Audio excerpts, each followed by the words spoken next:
விஞ்ஞானம் வளர்ந்துருக்கிறது. இந்த விஞ்ஞானம் சொல்லக்கூடிய விஷயத்தை 100% நாம் ஏற்றுக்கிறோம். ஆனால் பாரம்பரிய மருத்துவத்தை விட்டுட்டு வெறும் விஞ்ஞான மருத்துவம் மட்டும் போதுமா அப்படின்னால் நிச்சயம் போதாது. விஞ்ஞான மருத்துவம் நோய் வந்ததுக்கு அப்புறம் அந்த நோயோட கஷ்டத்தை குறைக்கிறதுக்கு, ஒரு அவசர தேவைக்கு. ஆனால் ஆரோக்கியமாக இருக்கிறதுக்கு நீங்கள் சாம்பார் சாப்பிட்றீங்கோ, ரசம் சாப்பிட்றீங்கோ, வெறும் புரோட்டீன், விட்டமின், மினரல்ஸ் கேப்சூலில் சாப்பிட்றீங்களா? இல்லை இல்லையா? சாம்பாருக்கு சைடு எஃபெக்ட் இருக்கா? இல்லை. ரசத்துக்கு சைடு எஃபெக்ட் இருக்கா? இல்லை. இதே போல் ஆயுர்வேதம், சித்தான்னு சொல்லக்கூடிய நம்ம இந்திய பாரம்பரிய மருத்துவம் வந்து ஆரோக்கியத்தை மேம்படுத்துறதுக்கு, நீங்கள் ஆயுர்வேத டாக்டரை பார்க்குறதா இருந்துச்சுனால் உங்களுக்கு நோய் வரக்கூடாது.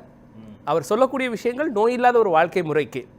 நோய் வந்துடுச்சு, எனக்கு ஜுரம் இருக்குது, நான் ஆயுர்வேத டாக்டர் பார்க்க போகலாமா? இல்லைங்க, நீங்கள் ஆங்கில மருத்துவத்தை தான் நீங்கள் பார்க்கணும். உங்களுக்கு ஒரு அறுவை சிகிச்சை பண்ணணும், நான் ஆயுர்வேத டாக்டர் பார்க்கணுமா? இல்லை.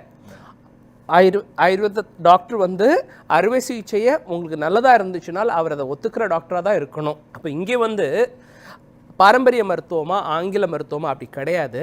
இன்டகிரேட்டட் மருத்துவம், ஒரு கூட்டு முறை, ஒருங்கிணைந்த சிகிச்சை முறை தான். எனக்கு ஆயுர்வேதம் முக்கியமா, சித்தா முக்கியமா? இல்லை, என்னோட நோயாளி எனக்கு முக்கியம். உங்களுக்கு எது நல்லது இருக்கிறதோ அதை நீங்கள் எடுத்துக்கலாம். நான் பரந்த மனப்பான்மையோடு இருக்கிறேன். பரந்த மனப்பான்மை இருக்கக்கூடிய எல்லா டாக்டர்ஸோடையும் ஸ்ரீவர்மா இணைந்து செயல்படுது.